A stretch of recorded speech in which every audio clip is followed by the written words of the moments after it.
Bienvenue sur Glow Your Life, le podcast inspirant pour oser vivre ses rêves. Nous parlerons ici de yoga, de mindset, de la vie en général. Si vous souhaitez en savoir plus sur mes formations de yoga, mes coachings, je vous invite à me retrouver soit sur mes réseaux sociaux Coraline Glow ou bien sur mon site internet coralineglow.com. Je vous souhaite une très belle écoute. Bonjour, bienvenue dans ce nouvel épisode de podcast Glow Your Life. Je suis ravie de vous retrouver aujourd'hui, d'autant plus aujourd'hui parce que je suis accompagnée de mon amie Mélanie. Coucou Mélanie. Coucou. Donc pour ceux qui ne connaissent pas Mélanie sur les réseaux, c'est Mélanie BLC. Et d'ailleurs, je poserai la petite question, d'où lui vient ce pseudo, pourquoi elle a voulu s'appeler BLC sur les réseaux. Alors moi, c'est Glow parce que j'adore les paillettes, mais il y a toujours une histoire derrière ça, donc tu nous l'expliqueras.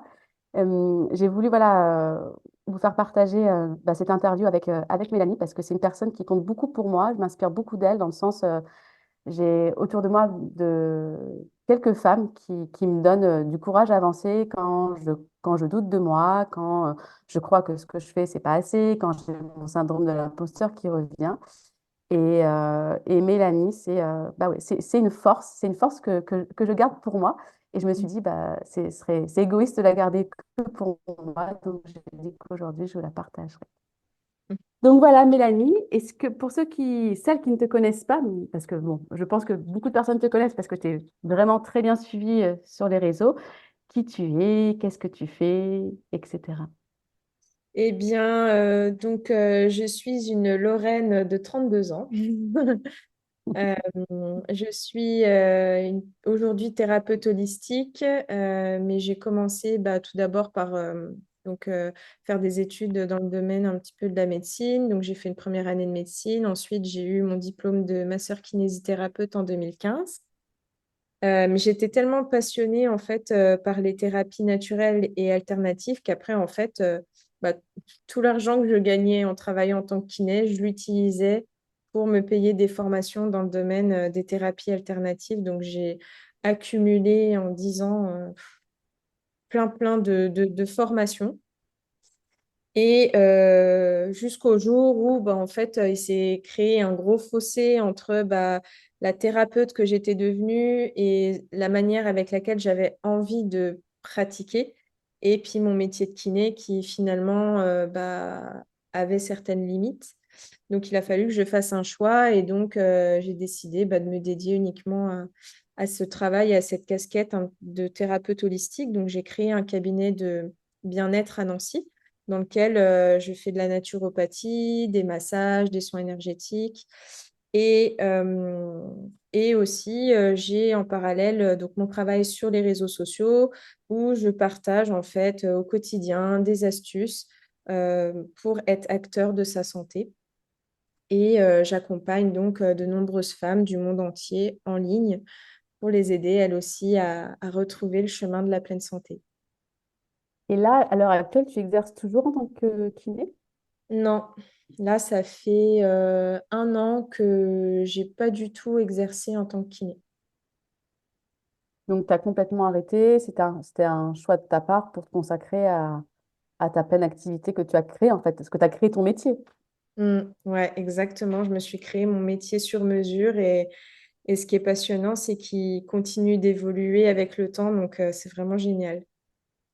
Est-ce que tu te rappelles, on revient dans le passé, donc Mélanie, t'es kiné, le jour où tu t'es dit, ou est-ce qu'il y a eu un jour où c'était vraiment petit à petit, chaque jour, où tu dis, c'est plus possible, je peux plus accompagner les gens comme ça ou soigner les gens comme ça, et que tu as commencé à te former autre chose? Est-ce qu'il y a eu un élément déclencheur ou est-ce que tu te rappelles de ce nouveau chemin? Parce que entre, tu vois, la kiné, enfin, on va dire le système de santé ou paramédical qui existe et dans quoi tu es parti, il y a Mm, vraiment un grand fossé.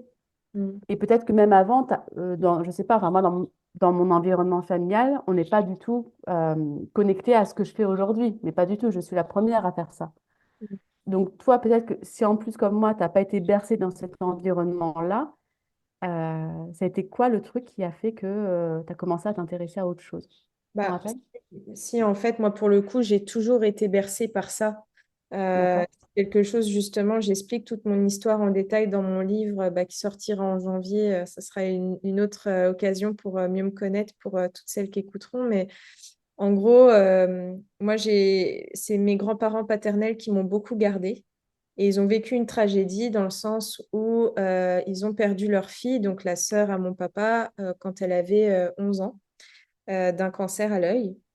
Et en fait, enfin, d'une tumeur à l'œil. Et, euh, et du coup, ma grand-mère avait tellement envie de soigner, de soulager naturellement sa fille. Et elle a été, elle aussi, malheureusement, aux premières loges d'une certaine errance médicale, d'une certaine défaillance du monde médical qu'elle a cherché par elle-même, en fait. Donc, elle s'est intéressée aux thérapies naturelles et alternatives. Et du coup, quand nous, ces petits-enfants, on est nés, eh ben, certes, elle avait perdu sa fille, mais elle a utilisé toutes les connaissances qu'elle avait acquéries, enfin, qu'elle avait acquis pour nous. Donc, dès qu'on avait un petit mal de gorge, on avait droit à de la liqueur de suédois bien diluée. Si on se faisait mal, on avait droit à un cataplasme à l'argile. Si on avait une petite verrue, parce que tu sais, quand tu es enfant, que tu vas à la piscine, tu reviens souvent avec des verrues, en fait. Eh ben, on allait dans le jardin chercher de la chélidoine et puis on appliquait le jus de la chélidoine sur les verrues. On avait droit à de l'homéopathie, un petit peu d'arnica par-ci, un petit peu de sépia par-là. Enfin, donc, j'ai vraiment été bercée dans cet environnement-là. Et puis, mon grand-père, lui, donc le père de mon père, faisait du magnétisme. Donc, dès qu'on avait D'accord. mal au ventre, dès qu'on avait mal enfin, si j'avais un peu mal à la tête, donc moi, j'étais très anxieuse petite, donc je somatisais aussi assez facilement. Et ben, mon papy a posé ses mains sur moi et ça me soulageait. Donc, en fait, depuis toute petite, j'ai été au contact de cette autre médecine, en fait. Enfin, tu connais, tu sais, tout mon côté spirituel. Et moi, je suis convaincue qu'on choisit notre famille, qu'il y a des contrats d'âme et qu'on ne va pas s'incarner dans un endroit par hasard. Et moi, je suis convaincue que cette famille-là était vraiment la bonne famille pour m'aider dans ma réalisation personnelle et pour m'aider à accomplir tout ce que j'avais à accomplir aujourd'hui. Et donc, bah, en fait, ils ont juste révélé la thérapeute holistique qui était déjà là en moi, si Qui tu veux. sommeillait en toi. Mm. C'est ça, Oui, qui était en sommeil. Mm. c'est ça. Et puis ensuite, ce qui s'est passé, si tu veux, c'est que donc après, quand j'ai commencé un petit peu à l'âge de 15 ans à m'intéresser un peu plus aux plantes, j'ai découvert les huiles essentielles. Donc, j'adorais, tu vois, aller en pharmacie. Et puis en pharmacie, tu sais, il y a Pranarome notamment qui fait ça, qui fait, tu sais, des petits livrets d'utilisation des huiles essentielles. Donc à chaque fois, j'allais chercher quand ils faisaient des petits livrets comme ça sur les plantes. Et donc j'ai commencé à étudier les plantes comme ça à l'âge de 15 ans, à étudier les huiles essentielles. Et donc je me faisais des petits stocks d'huiles essentielles. Je les utilisais soit pour les boutons, les piqûres d'insectes, les douleurs musculaires, tout ça. Et Toujours sous l'œil de ta grand-mère. Enfin, oui. toujours avec où tu allais chercher des informations, tu vois, un peu comme une mentor, tu vois. Alors, ma grand-mère, elle m'a transmis un petit peu, on va dire, malgré elle. C'est-à-dire, tu vois, elle Elle m'a n'a pas... pas cherché. Elle n'a Non, pas voulu t'imposer, on va dire, son système sa réalité, son monde. non, c'est ça qui est fabuleux, je trouve, avec mes grands-parents, c'est qu'ils n'ont rien cherché à faire, en fait. Tu vois, ils n'ont pas cherché à me convaincre, ils n'ont pas... Ma grand-mère, elle le faisait comme ça, quoi, enfin, naturellement, tu vois, parce qu'elle se disait que pour soigner ses petits-enfants, c'était mieux de leur donner des plantes plutôt que de leur donner des trucs qui allaient les détraquer Chimique. à côté, tu vois. Mm. Donc, et puis mon grand-père, c'est pareil, il a toujours fait son magnétisme en fait avec amour et passion et jamais pour autre chose, tu vois, c'était pour nous soulager, c'est tout. Donc, donc ouais, j'ai baigné là-dedans et du coup, c'est ce qui m'a amené. Donc, au début, quand j'ai fait ma première année de médecine, j'étais vraiment partie dans cette idée de devenir médecin parce que ce que je voulais par-dessus tout, c'était soigner les gens. Et en fait, durant tout le premier semestre, donc, on avait des cours de plein de médecins différents et je me suis dit, mais c'est pas possible. Si c'est ça être médecin et si c'est avoir cette mentalité-là d'être médecin, je ne suis pas médecin. Je ne veux pas être Mm. médecin et je ne veux pas faire partie de ce monde-là. Et donc, bah, je me suis dit, bah, vers quoi je pourrais quand même me tourner pour aider et soigner les gens. Et puis, en fait, je me suis dit, bah oui, kiné, ça serait pas mal. Je pourrais toucher les gens, je pourrais voilà, leur faire du bien avec mes mains. Et donc, c'est comme ça que je me suis dirigée vers kiné. Et j'ai eu mon concours dès la première année. Voilà. Et quand j'ai fait... Et Donc là, ce j'ai... qui est intéressant... Ouais, vas-y. Non, non, vas-y, je dirai après. Oui, j'allais dire, et du coup, à l'école de kiné, on m'appelait Dame Nature parce que je venais toujours avec mes tisanes, etc. Je disais toujours, ah bah oui, tiens, ça, le cataplasme à l'argile, ça pourrait soulager pour une entorse. Enfin bref, tu vois, j'avais toujours des remarques comme ça et il y avait un prof qui, voilà, qui adorait me lancer des bonnes vannes sur moi. Ça faisait rire tout le monde. Il m'appelait Dame Nature et donc ce surnom est resté. Et j'ai fait mon mémoire de fin d'études sur les huiles essentielles. Donc à l'époque, j'avais fait un livret qui expliquait aux kinés libéraux comment utiliser les huiles essentielles dans leur cabinet.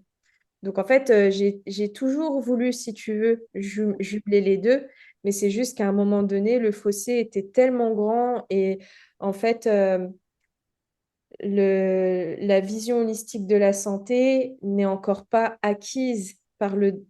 Tu vois, il y en a de plus en plus hein, qui parlent et qui mettent en avant la médecine intégrative. Bah oui, en fait, le problème, comme je te disais, c'est que aujourd'hui, la médecine moderne, elle est encore très, très arrêtée. Et même s'il y en a beaucoup qui se battent pour une médecine plus intégrative, ben, ça prend du temps et malheureusement, les personnes qui aujourd'hui ont déjà une vision très complète, très holistique sur la santé sont vues un peu comme les charlatans, les gourous, alors qu'en réalité, c'est juste avoir une vision holistique de l'être humain. C'est pas dire en fait on peut soigner les gens que naturellement, non. C'est juste avoir une vision holistique Mm. et avoir cette volonté de prendre l'être humain dans sa globalité et de prendre en compte enfin, de remettre aussi peut-être les choses, tu vois, à sa juste place, quoi. Oui, la médecine moderne, c'est une très bonne médecine d'urgence, elle sauve des gens, Pour les etc. traumas. Mm, mm, Voilà. mm. Mais pour aider les gens à être en bonne santé au quotidien, bah, il y a d'autres C'est choses la qui sont... prévention. Mm. Voilà, il y a de l'éducation et puis il y a plein de petits mots qu'on peut soigner naturellement plutôt que de prendre bah ouais, des antibiotiques, des antidouleurs, des ceci, des anti-inflammatoires, des ceci, des cela.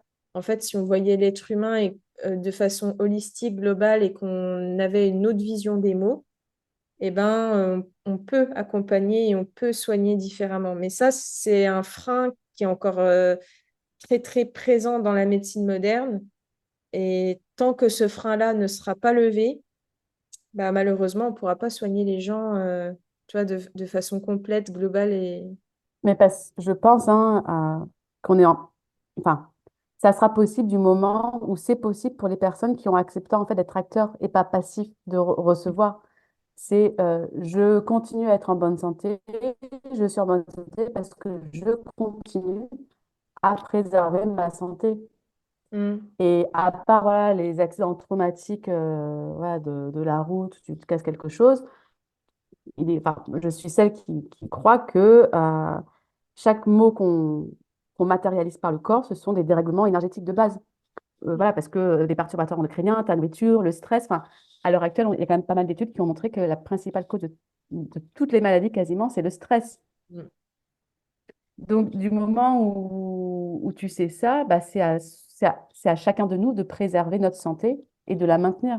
Tu te rappelles, enfin, comme tu fais maintenant des études en médecine chinoise, je pense que tu as dû entendre cette phrase, mais euh, dans, maintenant, le système chinois se calque malheureusement sur notre système à nous de médecine, mais avant, traditionnellement, tu payais ton médecin tant que tu étais en bonne santé et tu mm, arrêtais de le payer si tu mm. tombais malade. Ouais, exactement. Ça fait complètement, tu te remets toi en tant que toi actif de ta santé. Et je vois autour de moi des personnes qui sont relativement proches, pour pas les citer, où euh, ça voudrait changer plein de choses dans leur vie, mais ils sont pas prêts physiquement, matériellement, tu vois, à matérialiser, à le faire.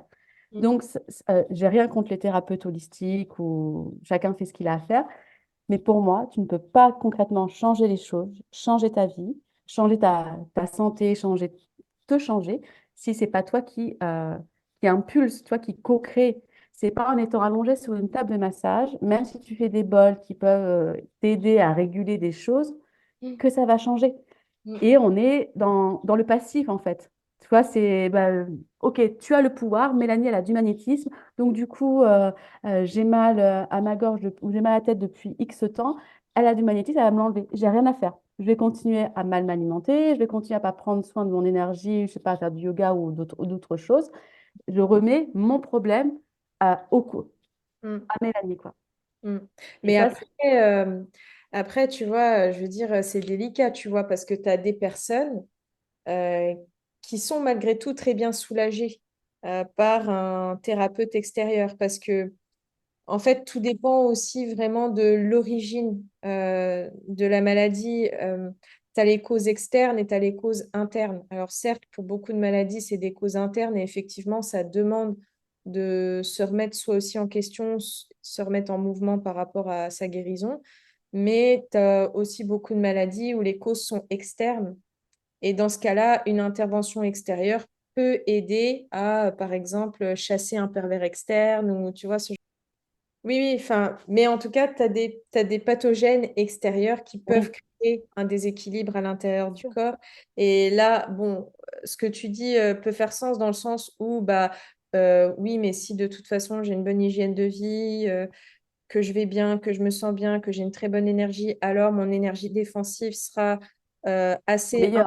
importante, voilà, pour me défendre par rapport aux pervers extérieurs, aux causes externes des maladies.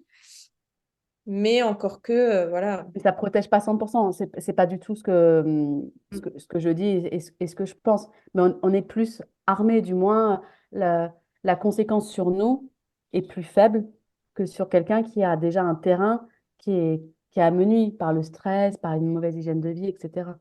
Bien sûr. Mais dans tous les cas, euh, on est acteur. On est acteur et on peut tout modifier parce que quand je vois les témoignages aussi que tu Ouais. partages de personnes qui avaient des, enfin, des problèmes ou des soucis, des conséquences de santé, en changeant voilà, leur façon de faire, leur hygiène de vie, bah, alors, des fois ça disparaît ou des fois déjà ça a moins d'emprise, d'impact négatif sur leur vie. Donc quoi qu'il arrive, en fait, quoi que l'on a, il y a toujours une solution.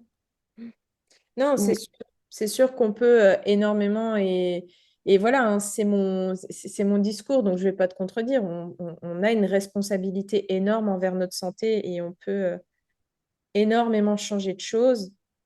Euh, Après, c'est important de le dire aussi, le but de ce discours-là, c'est pas de culpabiliser. non, non, non, bien sûr. C'est vraiment parce que tu sais, des personnes qui n'ont pas du tout cette vision-là, qui vivent des choses très compliquées dans leur vie, un cancer, une maladie grave, bah, elles vont me dire ouais, mais en gros, tu es en train de dire quoi? Tu es en train de dire que c'est de ma faute si j'ai un cancer. Donc, tu vois, c'est délicat parce Mais c'est que, pas ce qu'on a dit. C'est pas du ouais, tout ce qu'on a dit. oui, mais ça peut être compris comme ça. Et Ah la oui, mais les gens, malheureusement, vont le comprendre et peuvent l'interpréter comme ça. Et même si, pour répondre honnêtement à la question, il y a du oui et il y a du non, c'est-à-dire que oui, on se crée son cancer, tout comme on va s'en guérir soi-même ou pas, et favoriser une bonne guérison et favoriser qu'il n'y ait pas de récidive derrière. Il y a aussi plein de facteurs extérieurs qui bien peuvent sûr. favoriser. Je veux dire, il y a plein de choses qu'on ne maîtrise pas, comme la pollution de l'air, comme la pollution des sols, comme les perturbateurs endocriniens. Enfin voilà, on vit dans un monde qui est de plus en plus pollué et tout ça, malheureusement, on le maîtrise pas. Et encore une fois, même si on favorise par notre hygiène de vie, notre mode de pensée, nos actions, une énergie qui est forte et qui va nous permettre de bien métaboliser les choses, bien les éliminer, d'avoir une bonne énergie défensive, etc., bah, n'empêche que le corps, au fur et à mesure, il accumule, quoi. Tu vois, c'est... Il accumule et aussi, je trouve qu'il s'adapte. Ouais. Il a les deux à la fois. Il accumule, donc à un moment donné, voilà, ça crée des dérèglements. Et en même temps, je trouve qu'il a on a une capacité, comme la Terre, tu vois, on lui fait du mal. Et Mm, en même temps, dans ce mal, elle est en train de se réorganiser pour retrouver un nouvel équilibre. mm. C'est les deux à la fois à chaque fois. C'est pas, c'est jamais tout l'un ou tout l'autre. Et, Ouais. et c'est vrai que c'est difficile pour tout avec notre esprit euh, non, dualiste. Tu vois, Mm, on voudrait que ce soit tout, c'est un tel le responsable et ou c'est comme ça et pas autrement. Mais c'est souvent, comme je vous disais en formation de yoga, bah, parce que Mélanie a fait une formation avec moi, Quand on me pose une question, bah, c'est oui, mais ou non, mais. C'est Mm, oui dans un certain cas et non dans un certain cas. mm. Et je vous le répétais, que si quelqu'un vous dit un jour c'est comme ça et pas autrement, faites attention. Parce qu'en fait, c'est jamais comme ça et pas autrement. Et même moi, quand je vous apprends des choses d'un point de vue anatomique, structurel pour des placements, oui, dans une majorité des cas, ça sera comme ça, mais celui qui a raison sera toujours la personne qui reçoit la posture. Mm, mm, Donc, il mm. faut aussi voilà, se détacher, apprendre, mais aussi avoir cet esprit aussi plus ouvert. Et c'est pas facile parce que tout notre système d'éducation, nos parents, etc., on a été moulés d'une certaine façon. Comme Mm. par rapport à la médecine. Le sachant, bah, on lui fait confiance à 100%. Moi, j'ai pas fait d'études de médecine, donc tu me dis qu'il faut faire ça, bah, pourquoi je remettrais en cause, tu vois? C'est ça, ouais. Bah, c'est aussi un petit peu ce qui est problématique avec la vision de la santé aujourd'hui, c'est qu'on remet tout justement dans les mains du médecin qui aurait un petit peu la parole d'évangile, tu vois, et raison sur tout. Alors qu'en réalité, notre santé, c'est avant tout nous dans notre quotidien. Mais il faut Et se connaître et ouais, on s'est coupé de soi-même. On ne sait plus qui on est, on ne sait pas ce que l'on aime, on ne sait pas quand exactement on a faim. On mange à midi parce que ça a été conventionné qu'il fallait manger à midi. ouais. C'est- Et et- puis, d'une manière générale, comme tu le dis, oui, on s'est un petit peu déconnecté de notre corps et de comment il fonctionne. Je veux dire, combien de femmes aujourd'hui prennent la pilule et ne savent strictement pas comment fonctionne leur cycle et si elles arrêtaient la pilule, ce qu'il faudrait faire pour ne pas tomber enceinte. Mm, Mais il y en a plein. Et par exemple, un discours que j'entends souvent de la part de beaucoup de femmes, c'est ouais, mais prendre la pilule en continu, tu te rends compte, c'est quand même vachement bien, t'as jamais tes règles. mm, Mais tu te rends-tu compte de ce que tu dis? Te rends-tu compte que en faisant ça, tu favorises un dérèglement mm. et potentiellement un cancer du Oui. sein? Mm, Tu vois, je trouve ça triste parce qu'en fait, c'est un petit peu, tu vois, l'argument qui va être transmis à des jeunes filles mm, par les gynécos, par certaines sages-femmes, toutes jeunes dès qu'elles sont menstruées. Et puis malheureusement, bah, c'est des jeunes femmes que tu vas retrouver des années après avec soit un SOPK, soit une endométriose, soit un cancer du sein.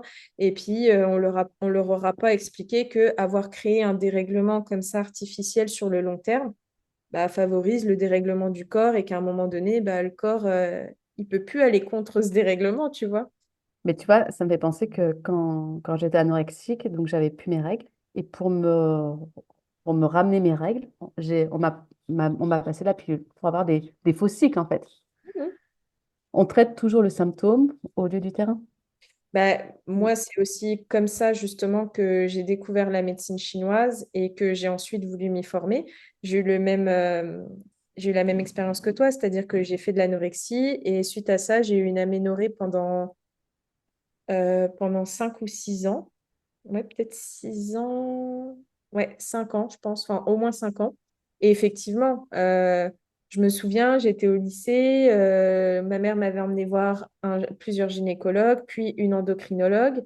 Et leur solution, c'était de donner du faston et la pilule. Mais au bout d'un moment, moi, j'avais dit à ma mère, ouais, mais en fait, c'est bien beau, ça me les déclenche, mais c'est pas des vraies règles. Donc, en fait, ça merde, je la prendrai pas, quoi. Enfin, et quand ensuite je suis entrée à l'école de kiné à Nancy, bah là, il y avait des thérapeutes en médecine, il y avait plus de thérapeutes en médecine chinoise, si tu veux, que ce qu'il y avait dans les Vosges où j'habitais chez mes parents. Et donc, je suis allée voir un thérapeute en médecine chinoise, donc c'est le docteur Bourbonnais qui est aussi directeur de l'école de médecine chinoise à Nancy. Et en fait, je sais plus, j'ai dû faire peut-être 4 ou 5 séances d'acupuncture et puis il m'avait donné de la pharmacopée chinoise à prendre. Mes règles sont revenues naturellement et je n'ai plus eu aucun problème. mm, Donc, enfin si, j'ai eu de nouveau après des problèmes avec des règles très abondantes, douloureuses, etc., quand j'ai mis un stérilet en cuivre. Mais tu vois, avant ça, sinon, je veux dire, il m'avait permis de retrouver des cycles bien réguliers, qui se passaient bien, etc.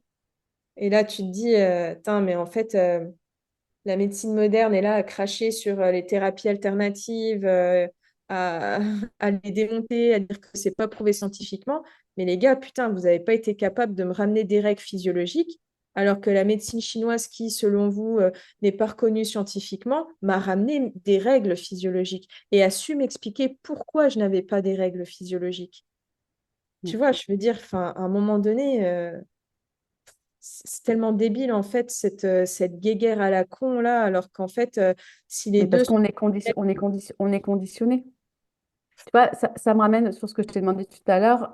Donc, il n'y a pas, si j'ai bien compris, il y a pas eu un moment où quand tu étais kiné, où tu t'es dit, faut que je change la baraque. C'est parce que tu avais ces outils-là en toi. Voilà, depuis tes 15 ans, tu t'intéressais aux huiles essentielles par tes grands-parents qui déjà te soignaient de façon alternative.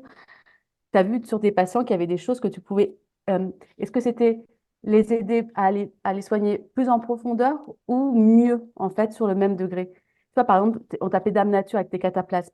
Est-ce que tu t'es dit, attends, au lieu de mettre, je dis n'importe quoi, les électrodes, où il faudrait 10 séances, alors que si je lui faisais telle chose avec de l'huile en 3 séances, tu vois, est-ce qu'il y a eu vraiment ce petit truc qui a fait, je vais ramener mes autres outils dans ce cadre-là qui est la kiné.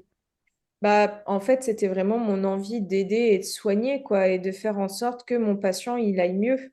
Donc, à partir du moment où tu veux que ton patient, il aille mieux et que, il fasse pas 15 séances renouvelables pendant 3 ou 4 ordonnances, tu vois, parce qu'il y en a, c'est ça, en fait, hein. Ils Mm. renouvellent l'ordonnance et tu les as à l'année. Il y en a, tu les as pendant plusieurs années. Enfin, moi, c'était niette, quoi. Je voulais que les gens aillent mieux, qu'ils se prennent en main, qu'ils prennent Mais est-ce conscience. qu'ils étaient prêts à aller mieux, véritablement? Eh ben, certains oui, mais la majorité non, parce qu'en réalité, justement, la majorité des gens n'est pas éduquée à cette vision-là de la santé, tu vois. Mm. Donc, et d'ailleurs, tu vois, enfin, je me souviens, j'avais fait un réel là-dessus, mais une des phrases que j'entendais souvent quand j'étais kiné, c'est «Oh, ce fichu dos, oh, cette putain de cheville, oh, cette merde de genou». Tu vois, les gens parlaient super mal de leur corps et ils prenaient en fait leurs symptômes comme pas une fatalité, enfin, je sais pas, si fatalité, c'est peut-être pas le bon mot, mais tu vois, comme quelque chose qui leur tombait dessus et qui subissait. Et ils se Mm. posaient pas la question de, oui, mais attends, qu'est-ce que j'ai fait pour Mm. favoriser, en fait, le fait que mon corps ne fonctionne pas de manière normale Mm. et que, alors que normalement, mon corps a une énergie réparatrice et d'autorégulation qui, normalement, permet cette autorégénération, bah, fait que là, elle ne se manifeste pas et elle n'arrive pas à retrouver l'équilibre. Qu'est-ce qui fait que j'ai favorisé ça? Et ça, en fait, tu as 1% des gens qui se le disent. Mais Un- parce qu'on n'a pas été éduqué, on n'a pas, dans notre système d'éducation, on n'a pas été à être acteur en fait de soi. C'est même, regarde, par rapport à la sécurité sociale, tout ça, on est passif, on revient, toi, on s'est coupé. Mm. On nous a appris à nous couper de nous et à nous remettre à soit une autorité supérieure, à un sachant, enfin, soit à un soi-disant sachant, et on se décharge. Non, c'est sûr que oui, le système de santé en France favorise cette passivité. Ça, on Mais peut pas bon, nier, et c'est ce qui est dommage. Et c'est mine de rien ce qui fait aussi que ça, comment dire, ça alimente, ça mais ça alimente. alimente plein de choses. Parce que tu vois, regarde, moi je voulais qu'on se parle aujourd'hui par rapport à l'entrepreneuriat. Mm, Et en fait, tout est lié. Enfin, tout est holistique, tout est relié. Et le mm, fait, toi, de se dire, je peux pas changer, enfin, si tu te dis que je peux agir sur ma vie et changer, bah, je peux agir sur mon boulot quand il y a quelque chose qui ne va pas. Je peux me permettre de vulgariser une certaine connaissance pour aider un maximum de personnes, même si au début, entre guillemets, ça ne se fait pas, tu vois. ouais, ouais, ouais, Et ce qui carrément. m'amène à te demander, voilà, parce que toi, ça fait combien de temps déjà que tu partages sur les réseaux tes conseils, tes astuces? Ça fait 9 ans, depuis que je suis avec Gauthier. D'accord. Ouais. Et au départ, qu'est-ce qui a fait que que tu as commencé? C'était Et quoi ben, ton objectif? c'est Gauthier.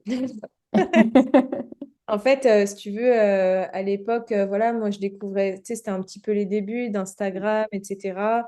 Et moi, j'admirais beaucoup, voilà, les filles qui partageaient sur les réseaux sociaux, comme Sissi et Mua. Je me souviens, c'était beaucoup elles que je suivais à l'époque. Mais je me sentais un peu incapable, tu vois, moi, de faire ça.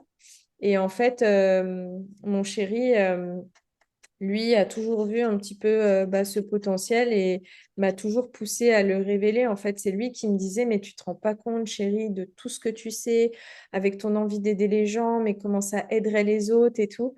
Et franchement, si aujourd'hui vous avez toutes ces astuces sur les réseaux sociaux gratuitement, vous pouvez remercier Gauthier Fayol parce que c'est lui qui est derrière tout ça. En fait, c'est lui qui m'a poussé à, à Il a avoir été confiance. le révélateur. Il a été le révélateur. Ouais, et c'est lui qui m'a vraiment poussée à avoir confiance en moi, à me dire que voilà, si je faisais les choses avec le cœur, ça allait bien se passer. Et donc ça s'est fait progressivement. Au début, tu vois, je partageais des petites photos, je partageais des petites astuces Insta comme ça, et puis ça a vraiment pris de l'ampleur avec les réels où là, j'ai vraiment pu prendre la parole en fait, tu vois. Mais tu Ça, vois, quand tu as dit confiance en toi, tu ne peux pas avoir confiance en toi si tu ne faisais rien. En fait, tu as acquis une confiance en toi parce que tu as fait un petit peu tous les jours. mm, Et ça, genre, c'est pas, voilà, je vais pas me réveiller un jour, je vais pas avoir une thérapeute qui va me faire, je prends toujours l'exemple des bols, qui va me faire du bol ou du magnétisme et je vais avoir confiance en moi. La seule façon d'avoir confiance en toi, c'est de le faire. Et puis, bah, des fois, on fait un peu de merde. Et puis, on mm, réajuste. On apprend de cette petite erreur. Mais c'est pas parce qu'on fait une merde qu'on est une merde. C'est ça, faut arriver à dissocier qui on est et puis la chose extérieure qu'on a faite. Et encore, quand je dis merde, ah, bah, j'aurais dû dire plutôt ça, j'aurais dû prendre cet exemple-là, ça aurait mieux parlé, ou toi, je sais pas, j'ai mal cadré, la lumière n'était pas belle. Mais toi, dans ce que tu dis, et je le partage souvent, c'est d'avoir un environnement en fait, qui nous correspond. ouais, Donc, d'où l'importance d'avoir, ce qui est mon cas avec Wang, même si des fois on n'est pas d'accord, et des fois, quand il me dit des choses, je le prends comme une attaque personnelle. Il me dit, mais attends, mais regarde d'où ça vient, si je te dis ça, c'est pour t'aider davantage. Et mm, c'est vrai que l'environnement le plus proche, c'est celui qu'on peut choisir, parce que autant toi que moi, on pourrait choisir de ne pas être avec les hommes avec qui nos maris maintenant, mm, mais d'avoir un environnement qui est aligné avec ce qu'on a envie, mm. bah, ça change complètement la donne. Mm. Bah, c'est sûr Donc, que moi, il a vraiment été inspirant pour moi parce que au moment où on s'est rencontrés, donc il vivait de sa passion, des shows de foot freestyle et il s'était créé son propre métier passion, un métier qui n'existait pas hein, parce qu'avant des freestylers football, il n'y en avait pas. Et en plus de ça, il était youtubeur. À l'époque, il était très actif sur les réseaux sociaux. Et donc, en fait, c'était très bizarre, quoi. Moi, je me levais tôt, j'allais travailler au cabinet de kiné, et lui, bah, voilà, je voyais qu'il avait un mode de vie en fonction de comment il avait envie. Tu vois, le jour-là, s'il a envie de se lever, s'il avait envie de se lever à 9 heures, il se levait à 9 heures. S'il avait envie d'aller s'entraîner, il y allait. S'il voulait plutôt tourner des vidéos, il tournait des vidéos. Enfin, c'était très... Enfin, voilà, ça m'a inspirée. Je me suis dit, waouh, mais... en fait, Et ça t'a donné une autre vision du monde. Parce que toi, tu avais la tienne où tu avais des horaires, tout ça, et tu te dis, waouh, tu peux être bien dans ta vie, tu peux gagner correctement ta vie, en fait, tu peux être tout ce que tu veux d'une autre façon. Ah bah oui, parce qu'en plus, je veux dire, il gagnait mieux sa vie que moi qui étais kiné et qui soignait les gens, tu vois. Mm. Et enfin bref, ça après, c'est de l'argent, j'ai envie de dire, c'est un détail. Oui, Moi, c'est pas grave, ça. c'est pas tellement ça qui m'a motivée, c'était pas l'argent. C'était vraiment le fait de se dire, Mm. ah, mais en fait, il y a une autre façon de vivre qui est possible, tu vois. Que je n'avais jamais vu auparavant. En fait, moi, j'ai toujours vu mes parents, mes oncles et tantes, etc., faire un travail classique, tu vois. Enfin, et puis en plus, beaucoup dans ma famille sont salariés. On n'a pratiquement pas d'entrepreneurs, en fait, dans notre famille. Pratiquement pas, voire même pas du tout, tu vois. Donc, j'ai jamais été au contact de personnes comme ça avant lui, tu vois. Et lui m'a vraiment permis de me dire, ah ouais, en fait, c'est possible d'avoir un autre métier basé vraiment sur ta passion, où tu vis en t'écoutant, où tu vis au jour le jour. Enfin, ça a vraiment été inspirant pour moi et c'est lui vraiment qui m'a bon, déjà d'une part encouragée à oser faire ce que j'avais envie, où le point de départ, c'était vraiment juste partager mes astuces et mes conseils. Et ensuite, est venue l'envie d'en faire mon métier. Et là, c'est encore lui qui m'a poussée et qui m'a aidé à rendre ça possible, quoi. Mm. C'est pour ça que si on veut vraiment changer si on a cette ultime conviction qu'on veut changer sa vie, on a un appel, dire je veux changer les choses, je veux vivre ce que j'ai envie de vivre et pas attendre Mm. le lit de sa mort pour le regretter au final, c'est important d'aller se confronter à ce qu'on ne connaît pas. Parce que tout ce qu'on connaît, ça veut dire que c'est du connu dans notre mental, donc c'est du passé. Et pour se confronter, comme tu t'es confronté à Gauthier, c'était un nouvel environnement, un nouveau monde. C'est d'aller faire les choses différemment ou faire des nouvelles choses un peu tous les jours. Voilà, peut-être que Gauthier, la façon dont tu l'as rencontré, c'était peut-être pas prévu, parce que tu as, je sais, je dis n'importe quoi, mais peut-être que tu as été à une soirée que peut-être au départ, tu aurais dit non parce qu'un tel, etc. Mais tu t'es dit, bon, bah, pourquoi pas, d'habitude, j'aurais dit non, bah, tiens, là, je vais y aller. Tu vois, Bah, c'est exactement en fait ce que je me suis dit quand je l'ai rencontré. C'est-à-dire, je me suis dit, wesh, c'est un Parisien, quoi, s'il te plaît. Je me suis dit, en gros, tu sais, quand je l'ai rencontré, je me suis dit, c'est un Parisien, il est artiste. Je me suis dit, enfin, est-ce qu'en gros, tu vois, c'est vraiment possible de vivre une histoire d'amour qui aura du sens, tu vois? Et je me suis dit, mais justement, Mélanie, si tu veux vraiment vivre une histoire d'amour qui sort complètement du commun et tu vois, un peu comme dans les films, parce que moi, j'adore regarder les comédies romantiques, je me suis dit, bah, autorise-toi, enlève toutes les barrières. Il est de Paris, mais on ne sait pas c'est quoi la suite, tu vois. Autorise-toi, genre, euh, joue le jeu de la vie, amuse-toi, enfin, vois où ça va te mener, tu vois, on ne sait pas.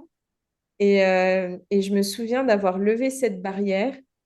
Et en fait, c'est dingue parce que tu vois, aujourd'hui, bah, finalement, oui, on a vécu 4 ans à Paris, mais là, on est revenu en Lorraine, on a notre maison, on est mariés, on va avoir notre bébé. Enfin, tu vois, c'est fou. Donc, faut jamais se mettre des barrières parce qu'en fait, il n'y a rien de pire. Et souvent, c'est quand tu enlèves les plus grosses barrières que derrière, tu as les plus grosses et les plus belles révélations de ta vie. Enfin, moi, je suis persuadée que si je m'étais arrêtée à l'époque sur le ah, mais non, mais il habite à Paris, ça va être chiant pour se voir. Puis de toute Mais façon, parce que tu étais resté sur le comment. Parce qu'on voudrait en fait connaître le comment mm, avant de s'engager dans les choses. Alors mm, que si tu as ce projet de cœur, voilà, c'était partagé cet amour avec Gauthier, juste ça, et te dire, on trouvera une solution. Et en mm, fait, le comment, il vient parce que tu es engagé. Et nous, êtres humains, on voudrait, par exemple, de lâcher, alors je dis pas qu'il faut lâcher son emploi, mais par exemple, je vais prendre mon exemple avec Wang, quand j'ai commencé dans le yoga, lui, il était dans l'immobilier. Et avant qu'on monte notre premier studio, bah, moi, je lançais mes petits cours de yoga à droite, à gauche, à la maison, je me déplaçais. Il m'aidait, donc il a réduit ses heures jusqu'au jour où on s'est dit, bah, si on veut passer à l'étape supérieure, il va falloir que Enfin, il l'a fait de lui-même, mais tu vois, qu'il lâche son job dans l'immobilier. mm, Mais tout ça, ça s'est fait petit à petit. On n'a pas eu le comment. Le comment, en fait, il est arrivé sur un plateau. mm. Parce que nos actions font qu'au fur et à mesure, le comment est une évidence. Le comment se met en place. Et toi, quand j'ai noté ça tout à l'heure, quand tu as la façon dont tu voulais soigner quand tu as fait tes études de médecine, bah, en fait, il n'y avait pas qu'une façon de soigner les gens. Donc, tu t'es mis dans la kinésithérapie parce que tu as vu que c'était une façon de soigner. Et après, tu t'es rendu compte que bah, ce n'était pas la façon non plus qui te correspondait. Et ce comment, bah, il est arrivé, tu penses, puis après ton argile, et puis après l'homéopathie, et puis la médecine chinoise. Et maintenant, et ce toi d'aujourd'hui va encore évoluer. Mais Mm. ce comment d'aujourd'hui n'est pas d'hier. Donc, c'est dire, voilà, je fais un pas tous les jours vers cette grande vision de mon rêve, pourquoi je suis appelée, parce qu'on a tout un grand rêve en soi qui demeure, et de se faire confiance. Et puis, c'est un échange, parce que tu as le retour de tes patients, de tes consultantes, etc., que tu te réajustes et que tu grandis. Mais c'est parce que Oui, tu es dans le faire. oui, bah oui, oui, c'est sûr que si tu restes là avec tes peurs, tes doutes, tes croyances, tes suppositions, bah malheureusement, t'avances pas, quoi. T'avances pas, tu grandis pas et c'est un peu triste. D'ailleurs, comme le fait que bah, tu n'as pas fait comme tout le monde, et c'est pour ça que ça fonctionne aussi et que tu es qui tu es. Comment tu as... Parce que enfin, je suppose que tu as eu des critiques tout au début. Tu vois, on t'appelait Dame Nature. Bon, c'était gentil. Peut-être par moment, ça te saoulait aussi. Comment tu as... comment tu réagissais, comment tu gérais ça déjà au début, avant que tu sois aussi grande sur les réseaux? Parce que maintenant, dans les réseaux, je crois que tu as 150 000, non? Ouais. Grosso modo. Mm. Voilà. Bon, alors, avant les réseaux, déjà, le fait que tu ne sois pas comme dans la norme, comment tu te gérais? Bah ouais, c'était pas évident parce que, je veux dire, même, tu vois, j'ai appris, je sais plus, quand j'ai passé ma soutenance de mémoire à l'école de kiné, qu'ils avaient changé le jury la veille de ma soutenance parce que, ils s'étaient dit, ouais, non, mais là, si on lui laisse tel jury, ça va pas passer, c'est trop alternatif, tu vois, ça a déjà trop un côté alternatif, alors que pourtant, enfin, je veux dire, à l'époque, il y avait déjà des formations sur les huiles essentielles destinées aux kinés. Et j'avais fait, pour écrire mon mémoire, une formation sur les huiles essentielles destinées aux kinés. Donc, tu vois, enfin, c'est hyper ambivalent, tu vois. Au sein même d'une profession, ça évolue à deux vitesses. C'est-à-dire Mm. que tu as une partie des professionnels enfin, ouais, c'est trop bizarre, c'est trop bizarre. Enfin, bref. Et donc, ouais, après, ben, tout du long, oui, j'ai fait face au fait euh, que j'avais pas la même vision de la santé que ma profession et mes pairs, quoi. Enfin, jusqu'au jour Oui, où... mais parce que Dis-moi. tu vois, on pourrait te dire, ok, tu n'avais pas la même vision, mais peut-être qu'on te l'a dit, hein, mais j'imagine que tu as dû recevoir des fois, oui, mais toi, c'est pas, enfin, c'est pas comme ça qu'on soigne. Toi, c'est pas comme ça, tu n'as pas de preuves. En fait, le problème, Euh, si tu veux, avec les métiers qui font partie du système de santé, c'est que tu es censé utiliser des techniques qui sont validées scientifiquement. Aujourd'hui, tu n'as pas de preuves scientifiques enfin, sur l'argile. Et puis en plus, en fonction du niveau de connaissance de ceux qui te représentent, une technique est plus ou moins validée. C'est-à-dire mm, que euh, moi, j'ai notamment arrêté mon métier de kiné, en tout cas dans le département du 54, parce que l'ordre des kinés du 54, pour eux, l'aromathérapie, c'était de la gnognotte. Parce qu'à l'heure d'aujourd'hui, des preuves scientifiques sur euh, l'efficacité de telle ou telle huile essentielle, je veux dire, tu as, je sais pas, une centaine d'huiles essentielles qui ont été étudiées scientifiquement.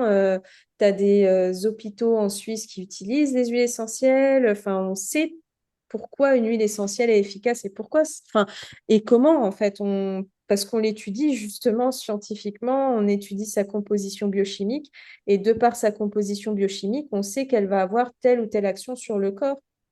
mais de toute Euh, façon, tu as des preuves dans le sens où tu recherches. Tu as vécu plusieurs événements, Mélanie, où tu aurais pu enfin, te décourager ou arrêter de croire en ce que tu faisais. Parce que tu avais ce cadre-là kiné, et puis on te mettait un peu des bâtons dans les roues pour te dire reste dans le cadre. Qu'est-ce mm, qui a fait que enfin, pour moi, c'est vrai, quand j'ai ça, c'est que bah, c'est un challenge pour me montrer jusqu'où je suis prête à aller, tu vois, dans ma croyance, dans mon envie de changer les choses. Mais est-ce que tu n'as pas eu des moments aussi de doute en te disant, bon, bah, je vais faire comme tout le monde, je vais rester dans la norme? Bah, c'est sûr, ça a été compliqué pour moi. En gros, tu vois, le jour où j'ai été convoquée par l'ordre des kinés, ils m'ont véritablement mis un ultimatum. Ils m'ont dit, en gros, vous avez 6 mois et soit vous arrêtez complètement toutes les techniques, les petits trucs alternatifs que vous faites à côté. Et dans ce cas, vous pouvez rester kiné, soit clairement, voilà, on reviendra vous faire chier, quoi, jusqu'à ce que vous preniez une réelle décision. Donc pour moi, si tu veux, qui me sentais déjà étriquée dans cette profession parce que je ne pouvais pas exploiter et mettre tout mon potentiel au service de mes patients, parce que c'était avant tout ça, Mm. c'était mettre tout mon potentiel, toutes mes connaissances à disposition de mes patients. Bah, je me suis dit à un moment donné, là, en gros, l'univers, entre guillemets, m'aide Mm. et me dit que ça y est, c'est le moment. C'est le moment de faire le grand saut. Donc, j'ai fait ce grand saut. J'ai dit, bah, écoutez, je leur ai dit comme ça en plus le jour-là. Donc, ils ont dû encore plus me prendre pour une illuminée. Je leur ai dit, bah, vous savez, j'attendais un signe. Et en fait, vous me donnez mon signe. Donc, bah, demain, vous aurez ma demande de radiation. Et donc, le lendemain même de la réunion, j'avais envoyé ma demande de radiation à l'ordre des kinés. Donc, encore une fois, c'est une question de perception. Il y aurait pu avoir, toi, la Mélanie A. Le choix que tu as fait, c'est de te dire, c'est un signe, c'est bon, j'arrête. Oui, Et la version de toi, la B, dire, ah non, mais là, tu vois, qui aurait pris peur ouais, et qui aurait tout abandonné et bah pour oui. rentrer dans le moule. Ouais, mais surtout qu'en plus, je veux dire, tu te dis, putain, j'ai quand même fait 4 ans d'études, c'est un Mm. bon métier, être kiné, tu soignes les gens, enfin voilà, t'es un peu le métier reconnu, tu vois. Donc tu te dis, lâcher tout Socialement, ça, etc. voilà, tu te dis, lâcher tout ça quand même, c'est pas évident, c'est quand même, bah voilà, c'est des années d'études, Financièrement, enfin, voilà, la toute ta vie au sécurité. final. Mm. Oui, la sécurité financière, tu te dis, tu restes kiné à vie, tu sais que tu auras toujours du travail à vie, que tu pourras monter ton cabinet, avoir tes patients, etc., etc. Donc, c'est sûr que lâcher tout ça, c'est pas évident. Mais à un moment donné, bah voilà, je me suis dit, OK, c'est soit tu fais les choix de la peur, soit tu fais les choix de l'amour, quoi.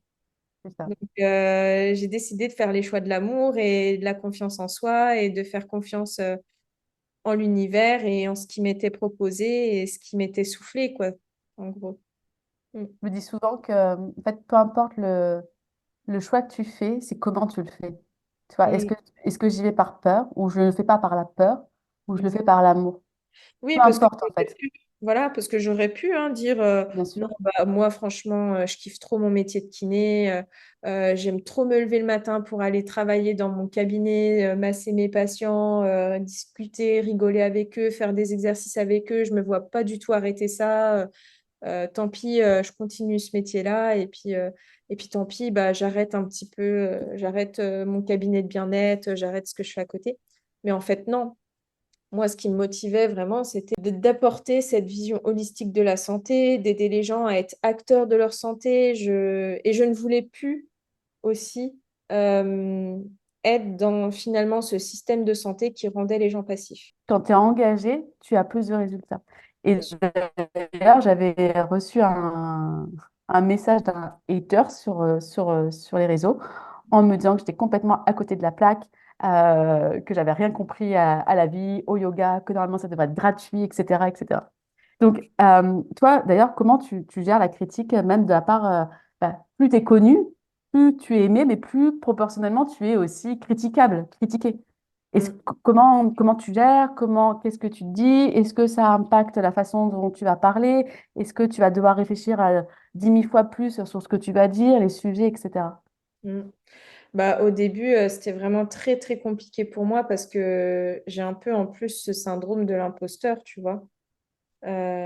Et c'est sûr que quand tu as des critiques ou qu'on vient te titiller sur En fait, voilà, c'est ça. C'est que à partir, c'est toujours tout part de soi, tu vois. S'il y a un truc sur lequel tu n'as pas assez confiance en toi, tu peux être sûr qu'on va venir te titiller sur ce truc-là en particulier. S'il y a un Mm. truc sur lequel tu doutes, tu peux être sûr que ce qu'on va pointer du doigt, c'est le truc sur lequel tu doutes. Donc, en fait, à chaque fois, c'est revenir à soi, travailler sur soi. Et à partir du moment où tu guéris, en gros, ce manque de confiance que toi, tu travailles sur ce truc-là, bah, bizarrement, tu as beaucoup moins de réflexion par rapport à ça, de haters. Et au pire, s'il y en a un sur 100 qui vient te casser un petit peu, enfin voilà, te faire une réflexion qui n'est pas cool, bon, en fait, tu cherches pas à comprendre, je bloque et je supprime, quoi. Donc ça m'atteint plus. Ça Mais m'atteint tu vois, plus. la peur d'être critiquée, d'être jugée, il y a beaucoup de personnes, de femmes tu vois, qui Ah n'osent oui. pas partager des choses qu'elles pourraient partager comme tu as fait au début, ou comme moi, hein, dans nos connaissances, qui n'osent pas peut-être se lancer dans une activité passion parce que alors déjà, par rapport au syndrome de l'imposteur, je suis en train de lire un bouquin et c'est quasiment plus de 70% des personnes, même qui ont réussi, hein, quand on estime réussir sa vie dans un domaine, Mm, on a ce syndrome de l'imposteur. Dans le bouquin, elle disait que même Madonna, Beyoncé, enfin Jennifer Lopez, elles avaient elles aussi, mais pourquoi ça marcherait avec moi? Pourquoi ils vont se rendre compte qu'en fait cette chanson, elle n'est pas ci, elle n'est pas ça. mm, Donc, je pense qu'on a tout ce syndrome de l'imposteur et c'est peut-être aussi, c'est peut-être une force, c'est pour nous ramener, tu vois, à, à toujours se remettre en question et à mieux faire. Je sais pas. C'est peut-être pas si mauvais que ça. Bah, je te dis, de toute façon, ça viendra juste mettre en valeur quelque chose que tu n'as pas réglé, en fait. Tu vois, moi, par un moment, c'était à la période où je me disais, ah, je devrais refaire des études de médecine. Je devrais me relancer, tant pis, me retaper 10 ans, avoir mon diplôme de médecine. Et comme ça, non seulement je pourrais pratiquer l'acupuncture de façon légale, mais en plus, le poids de ma parole aurait encore plus d'impact. Donc pour moi, j'étais persuadée En que fait, tu cherchais de la légitimité. voilà, il me manquait quelque chose. Et bizarrement, tout le long que j'avais ce discours intérieur et que je ne me sentais pas légitime, à chaque fois, ce qu'on me mettait en commentaire, ce qu'on me mettait dans les dents, c'est non, mais t'es qui, toi? T'es pas professionnel de la santé, t'es pas Mm. médecin, t'es pas sage-femme, t'es pas ceci, t'es pas cela. Et en fait, je me suis dit, de toute façon, Mélanie, stop, t'aurais beau être médecin, tu Je ne serais pas parlerais, sage. tu parlerais des pertes blanches, on te dirait oui, mais t'es pas gynécologue. Mm. Tu parlerais des troubles digestifs, de la constipation, on te dirait oui, mais t'es pas gastro-entérologue. Tu parlerais des problèmes de vue ou on te dirait ouais, mais t'es pas ophtalmo.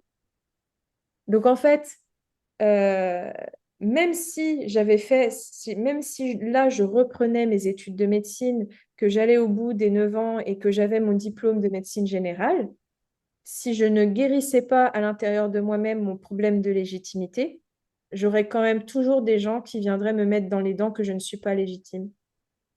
Tu Et donc, vois? qu'est-ce que tu as fait pour travailler ce problème de légitimité que tu avais? Bah, je me suis. Ouais, c'est une bonne question. Qu'est-ce que j'ai fait? Je sais pas. Je l'ai travaillé, je sais pas, c'est encore, je pense toujours avec ce travail au quotidien, le travail de relation avec soi, d'amour envers soi-même, au travers du yoga, de la méditation, de savoir pourquoi on fait les choses, de savoir quel est le moteur, tu vois, dans tout ce que je fais, et puis finalement, quel est mon but? Est-ce que ce que je fais, c'est bien et c'est en accord avec mes valeurs? Est-ce que ce que j'apporte, ça fait du bien aux gens? Et se baser sur ça avant tout, quoi, tu vois? Après, pour moi, pour être légitime, c'est avoir des connaissances, donc c'est se former, Mm, l'expérience. mm, Et c'est ce que tu as, c'est ce que l'on fait toutes les deux. On se forme perpétuellement, on applique mm. et on retransmet. Ah bah oui, mais tu sais, aujourd'hui, Tu peux pas avoir de légitimité sur quelque chose où enfin, en fait, on est toutes légitimes. Ça dépend avec qui. même ça, là, ce truc de formation, même ça peut être discuté, tu vois. Ah ouais? C'est quoi Enfin, ton point de vue sur ça? dans le sens où, je veux dire, il y a des personnes aujourd'hui qui partagent sur les réseaux qui ont, par exemple, pas du tout de formation dans un domaine en particulier, mais qui pourtant vont apporter énormément aux gens. Tu vois, je pense par exemple à une de mes amies, Marie, qui est très, très connue sur les réseaux sociaux, qui regroupe une communauté de plus de 300 000 personnes sur Instagram. Elle a une communauté de plus de 400 000 abonnés sur YouTube. Elle n'a pas de formation en naturopathie, elle n'a pas de formation en Ayurveda, elle n'a aucune formation en santé. Et pourtant, elle apporte énormément aux gens. Et elle aussi, par son travail, comment dire, elle élève sa communauté, elle les inspire, elle les aide à être acteurs de leur santé et de leur bien-être. Et parce Mais qu'elle fait... elle Non, prétend elle pas ne être une personne prétend qu'elle n'est pas. pas. C'est quoi ta question? Elle Elle prétend prétend pas être une personne qu'elle n'est pas. Elle te dit pas qu'elle est naturopathe, elle dit pas qu'elle est thérapeute. Non, non, non, du tout. Mais je veux dire, Elle euh, retransmet de la formation. Elle met de la formation à portée de main. Elle éduque oui, avec son voilà. énergie, sa façon de faire. Et tu vois, on pourrait lui dire, oui, mais t'es pas légitime pour donner des conseils. Oui, c'est vrai. Tu vois, Mm. t'es pas légitime pour donner des conseils alimentaires, t'es pas légitime pour donner des conseils sur le sommeil, sur ceci, sur cela. Mais en fait, on s'en fiche, quoi. Elle aide les gens. Et parce que elle vibre la santé, elle vibre le bien-être, elle vibre l'épanouissement personnel, bah pour moi, une personne qui vibre la santé, qui vibre l'épanouissement personnel, qui vibre un petit peu la réalisation et qui, en plus de ça, s'informe de son côté, bah, en fait, elle est tout autant légitime que moi, tu vois, à être reconnue, on va dire, par exemple, dans le domaine de la santé et du bien-être, en fait. Alors qu'elle n'est pas, elle est pas médecin, elle a pas fait de formation, mais pour moi, elle est tout autant légitime à être reconnue dans le domaine de la santé et du bien-être. Tu vois ce que je veux dire? Donc, Et oui, c'est même pour moi, je suis pas encore, enfin, j'entends ce que tu me dis, hein, et je l'accepte, mais elle partage ses connaissances. Elle a quand même des connaissances pour partager des choses. Tu peux pas Bah, partager des choses que tu ne sais pas. bah oui, mais je veux dire, elle a pas fait de formation, tu vois, elle, euh, elle acquiert enfin, elle acquiert ses connaissances beaucoup en lisant. Donc, elle lit beaucoup. C'est une fille qui adore lire, qui adore s'instruire par elle-même. Mais tu vois, ce que je veux dire, c'est que là, ce qu'on parlait de base, c'était ce truc de la légitimité. Elle se pose pas la question de se dire, bah non, je suis pas légitime pour parler de santé, de bien-être parce que j'ai pas de formation en ceci ou en cela. Mais comme elle l'incarne, une personne Mm. qui, pour moi, incarne les choses est plus légitime qu'une personne qui a fait 10 000 formations. Aujourd'hui, tu as des pneumologues qui fument. Voilà, en fait, c'est ça là où je veux en venir, c'est que pour moi, incarner les choses, c'est 10 fois plus légitime que C'est d'avoir d'accumuler, les voilà, que formations. soi-disant, voilà, avoir accumulé plein de connaissances, plein de diplômes, plein de ceci, plein de cela. Si tu incarnes les choses, déjà, tu inspires les autres à suivre la même voie. Donc, en fait, tu as beaucoup plus d'impact que simplement si tu as un discours parce que tu as appris les choses telles qu'elles sont et donc, du coup, tu fais juste retransmettre de l'information. Tu Mais c'est vois? vrai ce que tu dis, parce que dans le dernier épisode de podcast que j'ai enregistré avec moi toute seule, je Mm. disais qu'il y avait plein de personnes qui lisaient plein de livres, mais qui ne les mettaient pas en application. Ah bah oui. Tu auras beau faire plein de formations, lire, écouter des podcasts, etc. Si tu ne l'incarnes pas, donc tu ne le matérialises pas, il se passera rien. Donc, tu vois, ton ami Marie, pour ça, voilà, donc vraiment l'incarner, et tu l'incarnes par l'action. Mm. Et je pense que ce qui m'a marqué aussi, c'est que, comme pour toi, c'est plus mettre son attention sur ce qui me manque, ce que je n'ai pas, mais sur ce que j'ai déjà. Et sur ce que tu es, Comment avec ce que j'ai déjà? Oui, sur ce que sur ce tu que tu es es. et tes ressources internes, tu vois. Qu'est-ce que j'ai déjà en moi? Au lieu de dire, voilà, je ne connais j'ai pas la médecine, etc. Enfin, je ne suis pas médecin, je ne suis pas. Ok, mais qu'est-ce que je suis? Qu'est-ce que je suis et que je peux déjà donner? Mettre son focus sur ce qui est déjà là. Et tu vois, je pense que c'est quelque chose qui, encore une fois, bah, fait partie de notre système de notre société moderne. En fait, on est dans le faire et on est dans l'avoir, mais on n'est pas dans l'être. Donc, Mm. tu vois, tu t'es reconnu si tu as tel diplôme, tu es reconnu si tu as telle connaissance. Oui, mais qui tu es, finalement, tu vois? Le comment, on en revient au comment. Voilà, et tu vois, moi, une des raisons aussi qui fait qu'à un moment donné, j'ai fait ma dépression et que j'ai complètement perdu pied durant mes études de kiné, je me souviens, je me suis dit, mais attends, là, tu termines ta deuxième année de kiné, donc en gros, l'année prochaine, à cette heure-ci, tu es diplômé, tu es kiné, tu es reconnu professionnel de la santé. Mais en fait, pour moi, ça n'allait pas. Il y avait un décalage parce que je n'étais pas moi-même en pleine santé, je n'étais pas moi-même épanouie. Comment j'allais Mm. pouvoir m'occuper des gens et leur montrer la voie de la bonne santé si moi-même, je n'étais pas en bonne santé? Et pourtant, quand j'ai fait mes stages, mais je peux te dire que j'ai été face à cette dissonance, mais des dizaines et des dizaines et des dizaines de fois parce que combien t'en rencontres des professionnels de la santé et même des professionnels du bien-être qui ne sont... Qui n'incarne pas ce qu'ils prônent. Bah voilà. Il y a quand même une ambiance où les gens sont de moins en moins heureux avec eux-mêmes. Et le corps est la retranscription de cet état interne. Oui, aussi, aussi. Mais voilà, enfin, je veux dire, moi, enfin, combien de fois j'ai déjà rencontré, été en contact avec des personnes, même dans le domaine de la santé et du bien-être, et soit ils incarnent pas bah, physiquement le message, mais aussi parfois ils l'incarnent pas véritablement dans leur façon d'être, quoi, tout simplement. Pour conclure notre échange, je pense que ça, c'est un beau mot de la fin. C'est-à-dire que de toute façon, ce qui est plus important, c'est d'incarner qui on est. Et qui on est, c'est notre cœur. Qu'est-ce que l'on aime être, faire, partager.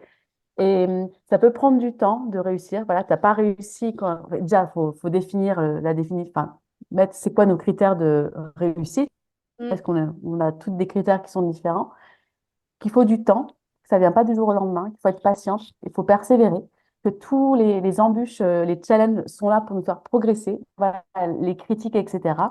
Regardez d'où ça vient, parce que quelqu'un dont on n'a rien à faire, une critique, faut pas non plus se l'approprier. On ne connaît pas l'environnement de la personne. Que les gens qui nous aiment, quand ils nous partagent des choses, c'est pas forcément agréable au départ parce qu'il y a Boubou, le petit ego qui est là, mais c'est toujours pour nous faire avancer, progresser. Donc, moi, voilà, de ce qu'on a partagé, c'est d'incarner, de mettre sa concentration sur qui on est, ce que l'on a déjà et pas sur ce qui nous manque pour oser faire les choses. Et on a toute notre place sur cette terre, sur ce moment de vie, pour aider les gens par rapport à qui on est. Mais simplement, il faut oser. Et quand on n'ose pas, on se prive on se prive soi-même d'être soi, mais on prive aussi les autres de de Mm, cette énergie, des outils que l'on a. Donc, c'est important, je pense, de se rappeler de tout ça. totalement. Merci Mélanie pour ce bel échange. J'espère que les filles, ça vous aura inspiré d'oser vous lancer, à l'heure actuelle, si vous êtes dans une situation où votre métier, que à la base, comme Mélanie, elle aimait son métier de kiné, mais c'était le comment qui n'y allait pas. Elle a réussi au fur et à mesure à trouver et à créer le comment, mais le comment n'est pas venu en une seule fois. Et il a fallu quelques années et puis voilà, tâtonner, essayer, réadapter. Mais entourez-vous de personnes, voilà, soit comme Mélanie, que vous avez à portée de main dans votre entourage, ou bien comme Mélanie. Moi, je ne vois pas Mélanie tous les ans, mais elle est, euh, elle est à côté de moi. Donc, on n'est pas obligé d'être en contact physique pour s'entourer de belles personnes. Pour te retrouver, donc voilà, sur ton Instagram, c'est Mélanie Biassi. C'est Et ça. tu as des programmes, parce que vraiment, là où tu accompagnes beaucoup aussi, c'est sur la gestion du stress, il me semble. Ouais, c'est Donc, tu as ça. toutes les infos sur ton site et sur ton Instagram. Oui, bon, là, après, il y a pas mal de choses, de contenu qui va être changé et réadapté. Mais là, pour l'instant, donc, je suis en congé maternité, donc ça ne sera pas fait maintenant. Mais pour la fin d'année, je pense qu'il y aura des nouveautés, des nouveaux programmes en accès libre. Ouais, notamment avec le programme de méditation, là, une piste to be healthy qui va être remodulé pour être 100% autonome. Donc, et ça, c'est un programme qui plaît bien, qui est sur 3 semaines, qui est progressif. Super. Donc, voilà, n'hésitez pas à aller lui parler. Elle répond. C'est elle qui gère ses réseaux. En tout cas, merci Mélanie pour cet échange. Bah, merci à toi, c'était un super moment.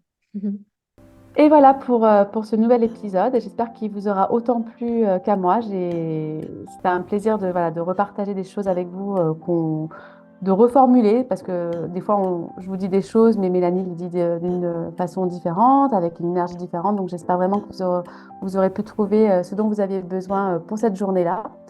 Et je vous dis à très bientôt dans le prochain épisode de Glow Your Life.